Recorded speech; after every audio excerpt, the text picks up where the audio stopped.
What happens when a CEO puts on a janitor's uniform just to see the truth and finds a worker unconscious on a break room floor?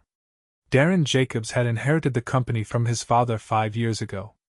14 warehouse-style convenience stores across the Midwest, all running 24 hours a day.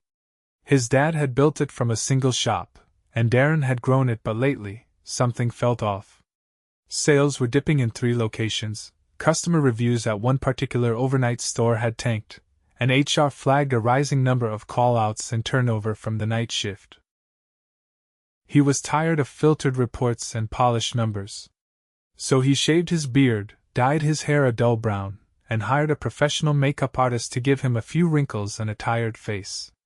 He looked like a man in his mid-40s who'd done 20 years of night shifts. No one at the stores had ever met him, most only knew the CEO as a name on their pay stubs. He called himself Dave. Just another new night porter. Store number 11 sat on the edge of a small city in Indiana. It was open all night, lit by buzzing fluorescents, and known for its massive walk-in freezer and 6 aisles of bulk goods. Darren walked in at 10:58 p.m., just before shift change. The store manager, a tall guy in his early 30s with a thick neck and a name tag that read Scott, barely glanced at him. "You the new porter?"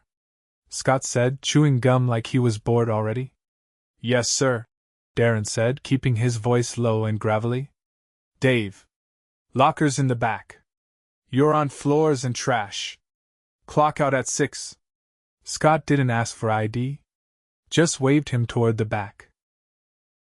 Darren changed into a company-issued blue uniform, grabbed a mop, and started sweeping by the freezers. He kept his head down, listening more than working. By 1 a.m., the store had quieted down. The only other night staff were a cashier named Emily, a stock boy named Ray, and a girl working deli named Lacey. Slight frame, sharp eyes, maybe 22.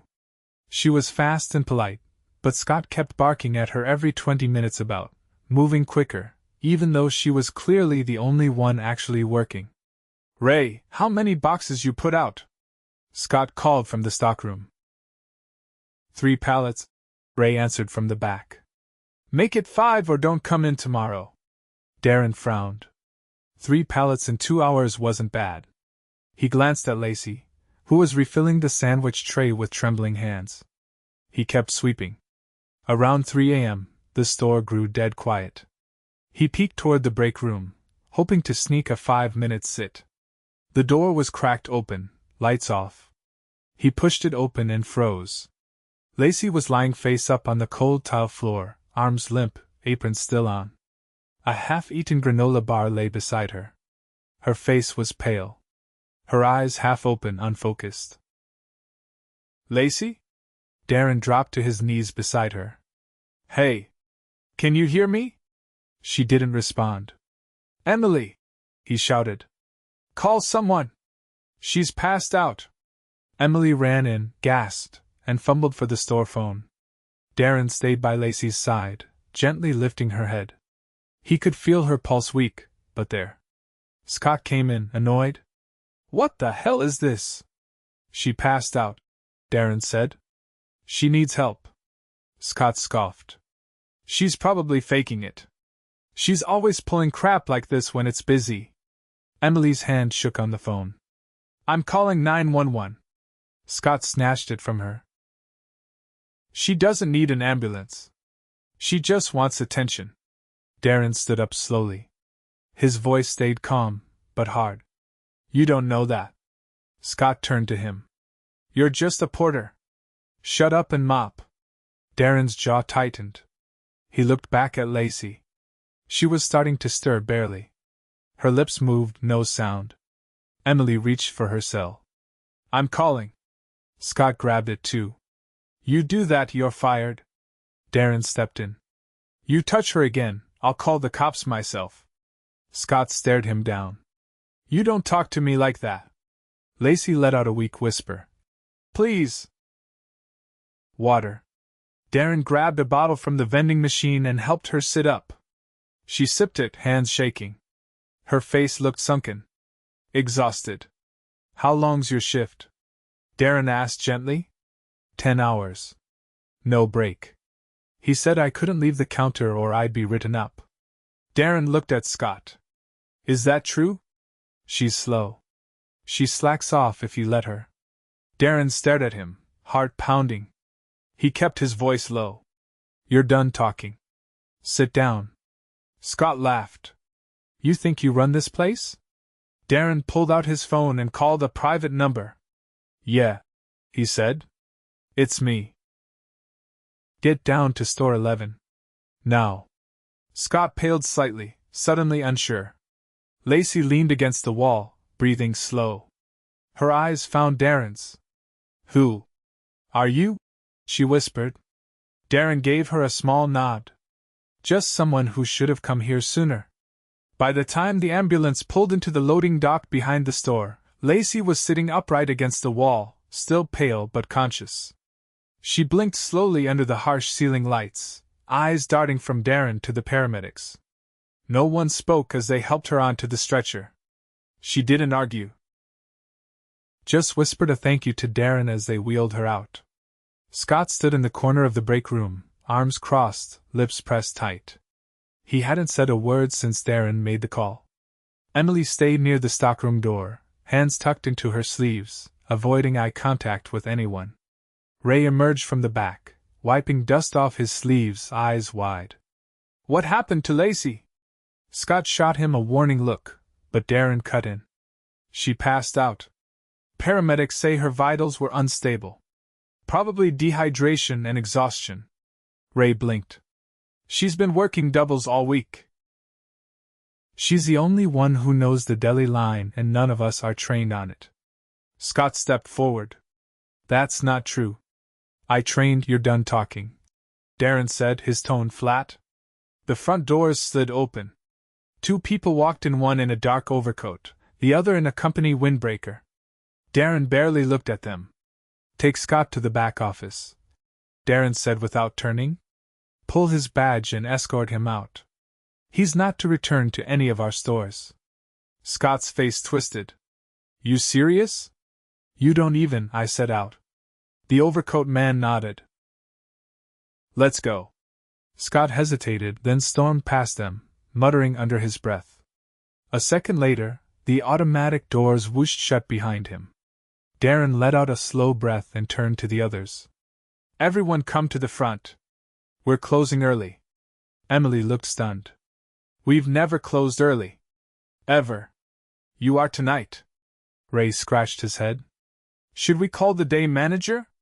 Darren walked to the front register and flipped the switch on the automatic doors. They locked with a soft click. I'll handle it. Emily and Ray followed him to the front, watching in silence as Darren walked behind the counter, reached under the register, and pulled out the logbook. He flipped through the last few pages, scanning names, times, and notes. His mouth tightened. Emily, he said, still reading. How long have you been here? Little under a year. Why nights? She hesitated. I've got a toddler. My sister watches him overnight, and I'm home to get him to daycare in the morning. Ray? Moved here last summer. This was the only shift that fit with my classes. Darren looked up. You train on register, freezer, and stocking? Ray nodded. All of it but deli. Lacey's the only one who ever got the full handbook. Darren closed the logbook. How often are night shifts staffed with only 3 people? Emily answered. Almost always. Sometimes just 2. We're supposed to have 4 minimum, but it's been months. Why didn't anyone say anything? Ray spoke up. We did. Sent complaints through the portal. Never heard back. Sometimes you'd get an auto-reply that said issue resolved even if nothing changed. Darren leaned on the counter, processing. Who's supposed to handle those reports? Scott said he did.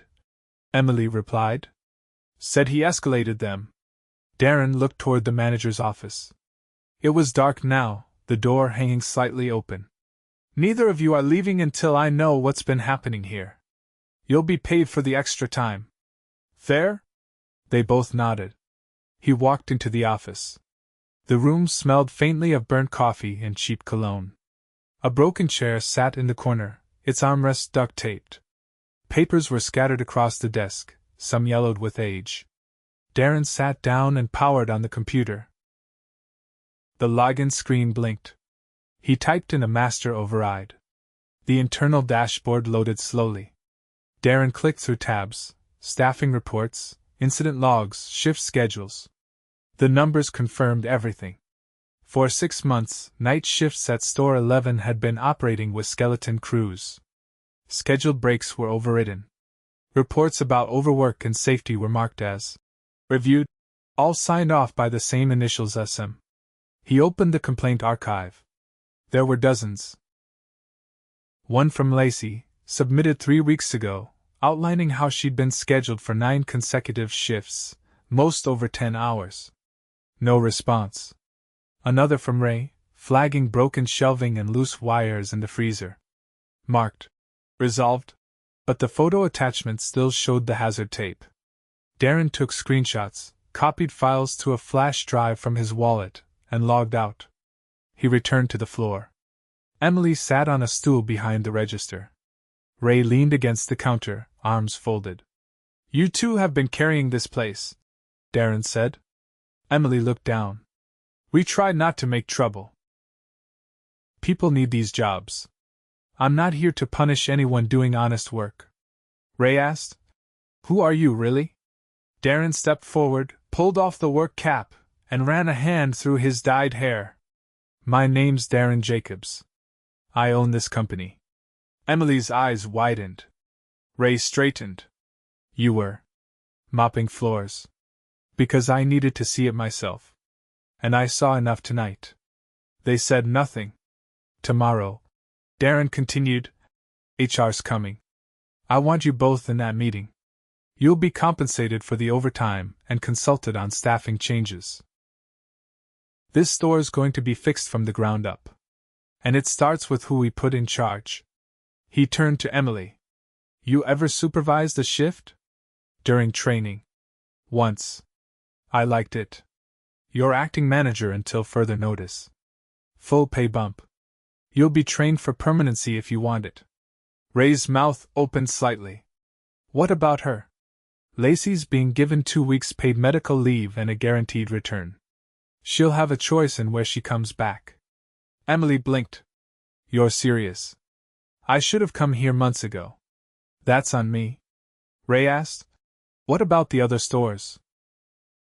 "If this is happening here, I'm not going back to the office until I know what's happening in all of them." They fell silent for a moment. The store hummed with the low buzz of refrigeration units and distant truck traffic on the highway. Emily finally asked, "What should we do now?" Darren looked around. "Head home. Get some sleep. I'll stay here until morning." "You don't need to, I do." They gathered their things quietly. Ray gave Darren a nod as he left. Emily paused by the door. "Thank you," she said, "for seeing it." Darren nodded. "Thank you for surviving it." After they were gone, he sat on the floor near the break room, back against the wall, eyes on the empty space where Lacey had fallen earlier. He didn't move for a long time. By sunrise, Darren hadn't moved from the floor. The cold tiles pressed through his uniform, but he barely noticed. The store remained locked, lights humming under the dropped ceiling. Outside, the sky was turning gray, and a delivery truck idled near the loading dock, its driver tapping the horn twice, confused by the darkened storefront. Darren stood slowly, joints stiff. He walked to the front, unlocked the doors, and waved the driver in. The man hesitated, then backed the truck into the bay. Darren signed for the shipment himself, and helped unload half the first pallet before another voice called from the front. A woman in a pressed navy blazer and flats stepped inside, holding a clipboard and a phone. Her hair was tied in a tight bun, and her tone was clipped. "Mr. Jacobs? We just landed. I have your operations team waiting in the van." Darren wiped his hands on a paper towel, nodded once, and followed her outside. A black company van sat at the edge of the lot. 3 people stepped out, a compliance auditor, a regional training manager, and a labor policy lead. All looked slightly out of place in the early morning light, business casual against cracked pavement and plastic carts. He didn't wait for greetings. We need a full audit of the last 12 months, starting with time cards, incident reports, and shift coverage. Pull the data directly from the back office terminal, don't rely on what was submitted upstream. Cross-check everything with store camera logs. The auditor nodded. Understood. Do we have access permission? You have my override. Anything you can't open, escalate directly to me. The training manager adjusted her bag. Do you want employee interviews before we begin restructuring? You'll start with Ray and Emily. They're staying on.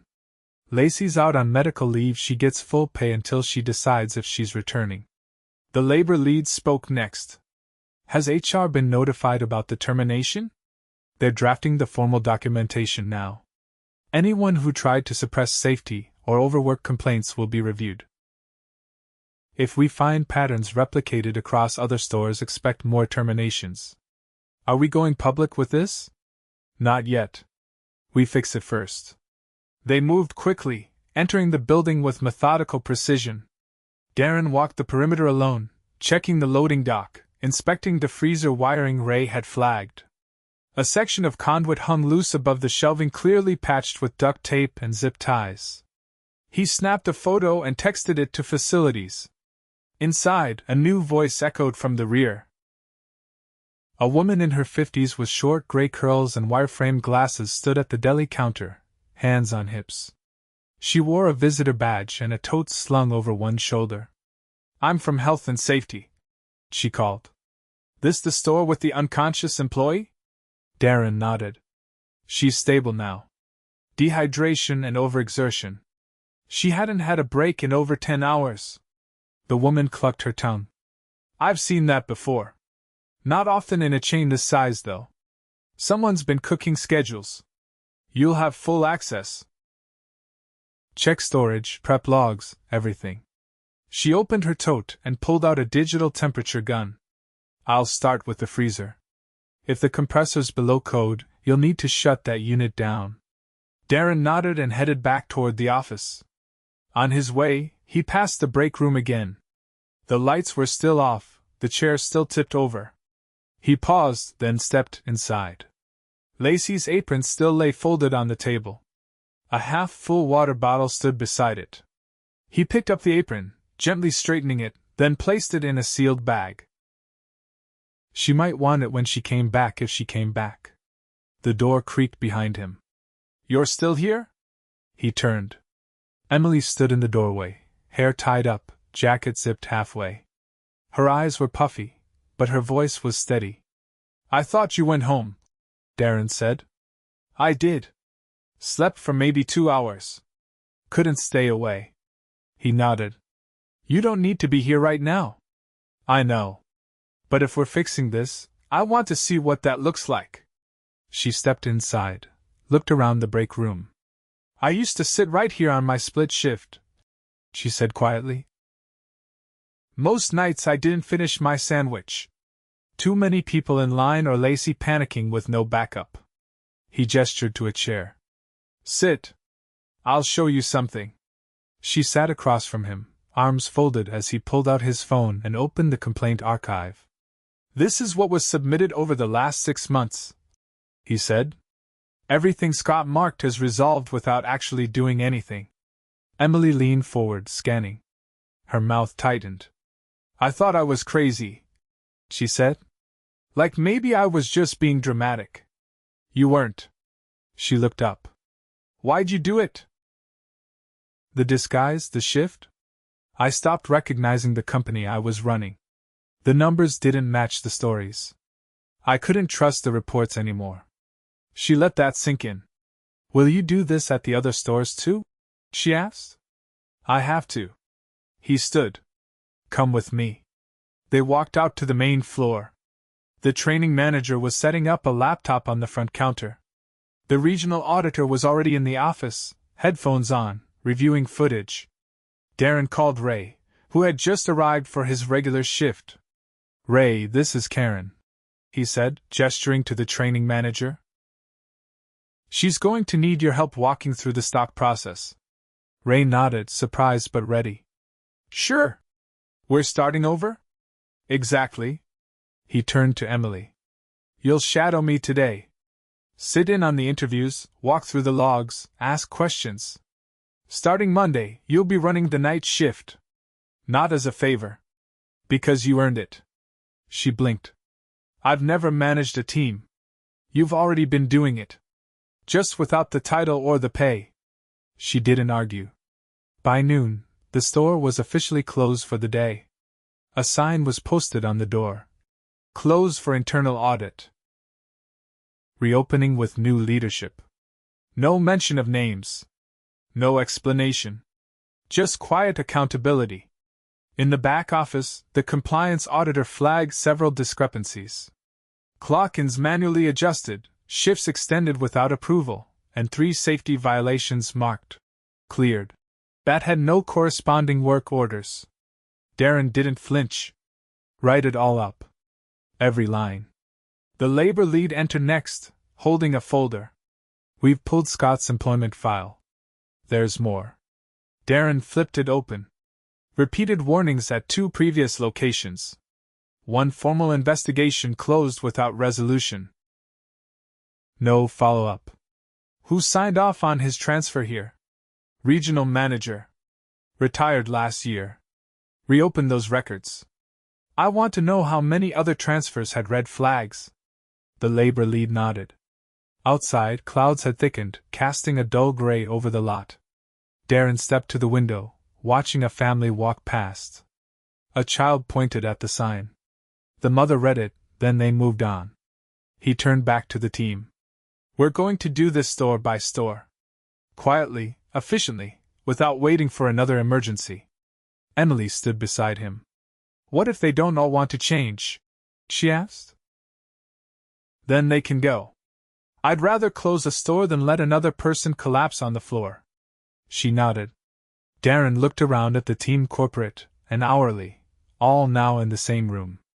No more waiting until it breaks, he said. From now on, we fix it before it does. No one disagreed.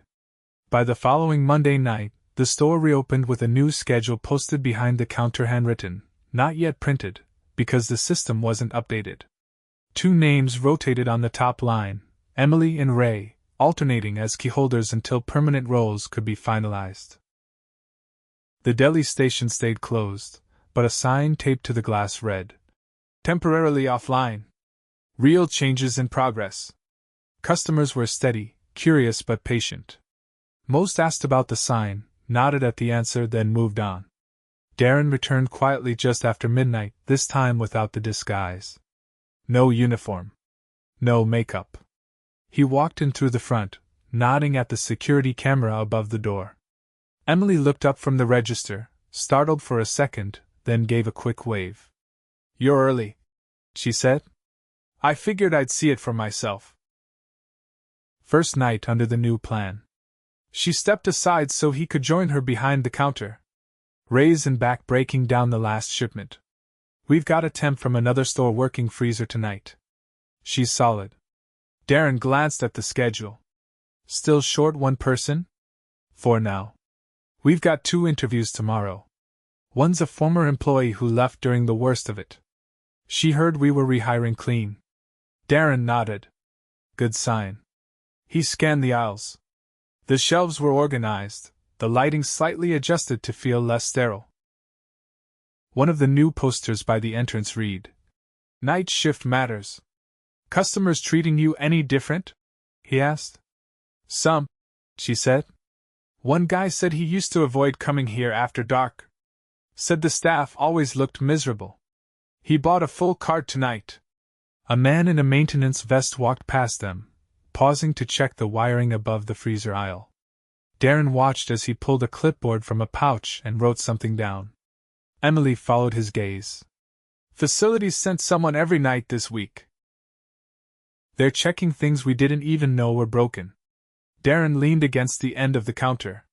That's going to be standard. Every store, every month. She hesitated, then asked, Are you doing this undercover thing at every location? No, he said. But I will be showing up unannounced. Not in costume. Just quiet. Another customer approached with a basket. Emily rang them up quickly, then turned back. Lacey called me, she said. She's resting.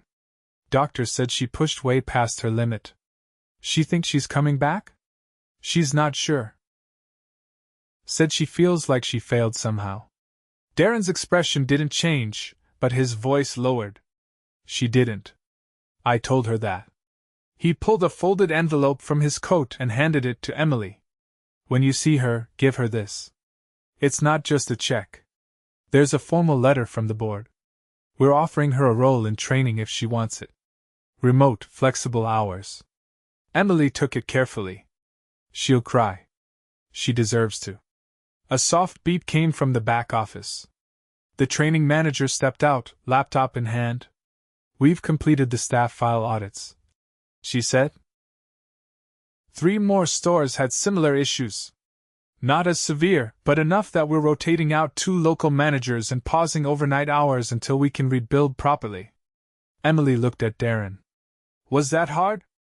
Shutting down stores? No, he said. Not after what I saw. The manager nodded. Also, we've finalized the new reporting chain. No more single-point failure.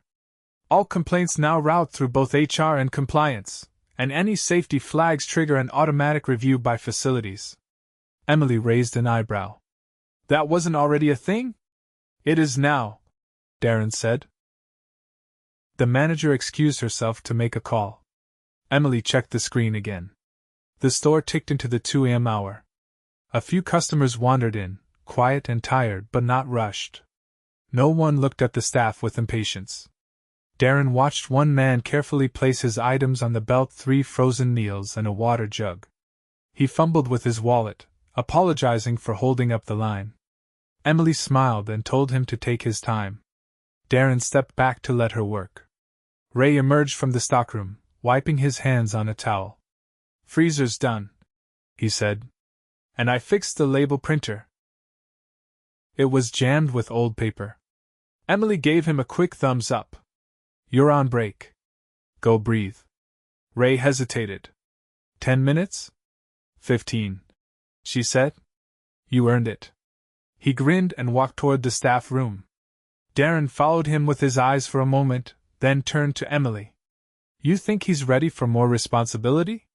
He's already doing half the inventory prep. Just doesn't know it yet. I'll meet with him tomorrow. See what he wants long term. Emily scanned another item, barely looking up.